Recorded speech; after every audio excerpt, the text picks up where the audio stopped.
I remember this vividly. Seconds later, I started to float out of my body and move through a tunnel of light. And this is a lot of people have this exact same experience, feeling like they're going through either a tunnel of light up or going through a dark shaft down. Like some strange drug trip. I didn't know where I was going, but I knew I couldn't control it. I thought for a brief moment that I was headed towards heaven, but suddenly everything changed. Ugh, chills. I stopped abruptly in the tunnel, and about like a bolt of lightning, I began to fall faster and faster, plummeting down a black, dark abyss. It was so dark, I felt like I could slice it with a knife. As I continued falling, I started hearing agonizing screaming, crying, and hideous laughter. The smell was unbearable, like rotting flesh and burning hair. And if you've heard Bill Weese's story of his vision that he went to hell for 23 minutes, it's very, very similar to this. I've read hundreds of these stories, and they're all very, very similar.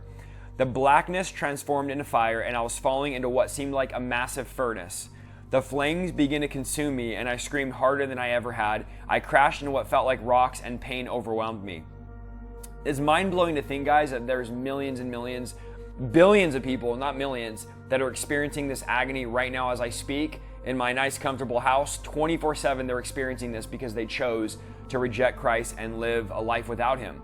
She says, opening my eyes, I realized that I was not alone. Distorted, grotesque creatures began grabbing at me one by one. They dragged me towards massive black gates. I started kicking and screaming, calling out for any deity I can think of. I called out to Allah, Buddha, or God, but no one came to help me.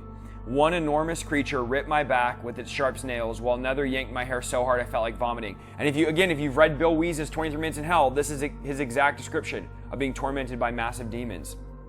A third creature stomped on my chest, mocking me, knowing deeply personal details about my life, about my mother's death, my sister's imprisonment, and how Gareth had been the one driving the car that killed me.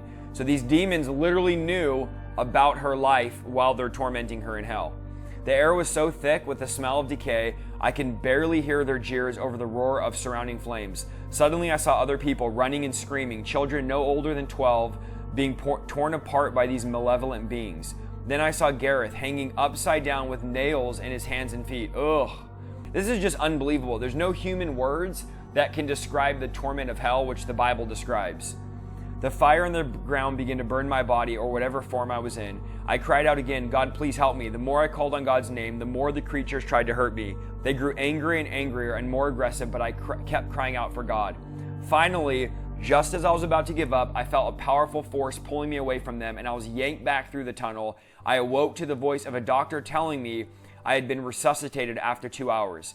Gareth, however, didn't make it. His heart had given out half an hour before mine.